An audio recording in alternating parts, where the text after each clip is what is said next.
प्रधानमंत्री आज यहाँ पर थे। पीएससी को लेकर भी उन्होंने जिक्र किया कि पीएससी का बड़ा घोटाला यहाँ पर हुआ है। क्या लग रहा है चुनावी साल में ये एक बड़ा मुद्दा बन गया और इसका नुकसान उठाना पड़ेगा या किस तरीके से इसे मैनेज करेंगे? सरकार को उसका जांच करके जवाब दे देना चाहिए। जो बच्चे हैं उनकी आंसर शीट है, कोई किसी का रिश्तेदार हो सकता है जिसे प्रश्न लगता है, उनकी आंसर शीट सबके सामने रख दीजिए। मैं अभी आपके साथ बैठा हूं और मेरे से सवाल पूछा जाएगा, मैं कहा किस चैनल के साथ हूं, न्यूज 18 ने मैंने आईबीसी लिख दिया और मेरे को 10 आउट ऑफ 10 नंबर मिल गए, तो इसलिए मैं पास हो गया। ऐसी कोई बात है तो जो आंसर शीट है उसको सबके सामने रख देना चाहिए और इसका पटाक्षेप होना चाहिए। दो चीजें कि किसी के रिश्तेदार बन गए तो ये कठिन बात हो जाएगी कि कोई रिश्तेदार फिर एग्जाम में भाग नहीं ले सकता। दूसरा कि उसको गलत लाभ दिया गया, ये कभी नहीं होना चाहिए। एकदम पारदर्शी होना चाहिए। 2-2 लाख बच्चे हैं जिन्होंने इम्तिहान में भाग लिया, 2000 लोगों का सिलेक्शन होता है और उसमें अगर कोई सिलेक्ट हो सकते थे और इसलिए नहीं हुए क्योंकि किसी के रिश्तेदार थे या कोई और बात हो गई, तो ये गलत है। जांच होनी अगर चाहिए। ऐसा नहीं है और मेरिट पे है तो वो बात सामने आनी चाहिए। मैंने सही जवाब दिया, मेरे नंबर कम कर दिए गए, तो उसको आंसर शीट रिवैल्यूएशन के लिए मांगते ही हैं बच्चे, तो उसको ओपन करिए, सबके आंसर शीट्स ओपन रखिए कि कोई भी अपना देख सकता है कि मैंने जवाब क्या दिया और मेरे को नंबर क्या मिले। तो ऐसे विवाद नहीं होंगे या बहुत कम होंगे। अगर पहले जांच की घोषणा हो जाती तो शायद आपको लगता है ऐसा इतना विवाद नहीं होता। मीडिया में बात आई, लोगों के मन में बात उठी। अभी राहुल जी भी आए थे तो कुछ बच्चों ने उनसे भी इस बारे में पूछा था। जी। कभी भी गड़बड़ी की बात हो तो जांच ही रास्ता है। सीसी के भी आप मेंबर अब हुए हैं और आपके बंगले के बाहर एक लंबी कतारें एक बार फिर से लगने लगी हैं।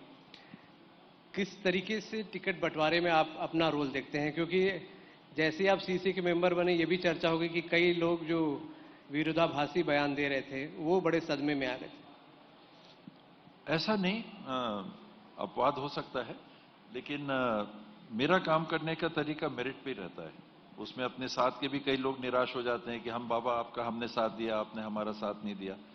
लेकिन मेरी सीमा है, मैं प्रयास करता हूं कि जवाबदारी अगर मिली है, पार्टी हित में मिली है, तो जो बेस्ट पॉसिबल कैंडिडेट मेरे आकलन में है, मेरे को उसके लिए कहना चाहिए। वो फिर पक्ष का है, विपक्ष का है, साथ का है या गुट का है या दूसरे गुट का है, मेरी बनती है या नहीं बनती है, वो बात फिर मैं प्रयास करता हूं कि वो सामने नहीं आनी चाहिए। पिछले चुनाव में जय वीरू की जोड़ी बहुत चर्चित हुई थी। इस बार इस जोड़ी को किस तरीके से देखें हम? भूपेश भाई ने कहा था कि पार्टी की तरफ से जो लोग विधानसभा में जा रहे थे तो उन्होंने कहा कि महाराज मेरे पार्टनर में महाराज जाएंगे। मैं वहां गया तो सब साथी थे, मीटिंग्स हो रही थी, तो वहां लोगों ने कहा काका बड़ा की जोड़ी अब की चुनाव लड़ेगी। तो जय वीरू अब काका बड़ा हो गए, नया पिक्चर, कक्का बाबा हो गए। काका बाबा, तो ये हिट हो पिक्चर हम लोग चाहेंगे। तो ये कक्का बाबा की जोड़ी क्या रणनीति बना रही है? क्या आप लोगों की चर्चा होती है आपस में? जीतने की और जो बेस्ट कैंडिडेट है उनको देने की। कई समीकरण होते हैं, कई जोड़ घटाव होते हैं, कहीं किसी को टिकट देने से क्या लाभ होंगे, क्या हानि होगा, उस सीट में दूसरे सीटों में उनके जीतने के क्या चांसेस हैं। और जितनी मीटिंग साथ हम लोगों ने अभी की है सब में लगभग निष्पक्ष आकलन करके नाम पैनल, सिंगल, डबल जो भी है वैसा चल रहा है। 2018 में मैनिफेस्टो जो बना था उस कमेटी के अध्यक्ष थे आप, अब आप हैं नहीं। बड़ा रोल माना जाता है उस मैनिफेस्टो का छत्तीसगढ़ में आप लोगों की बम्पर सीट लाने में। अब आप अध्यक्ष नहीं हैं, कितना प्रभावी इस मैनिफेस्टो को देखते हैं? आपका क्या रोल होगा?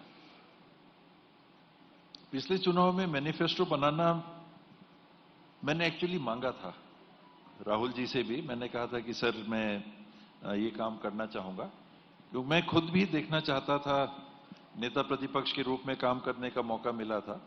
और बातें आती हैं कि मुख्यमंत्री भी कौन कौन हो सकते हैं, पीसीसी प्रेसिडेंट, नेता प्रतिपक्ष।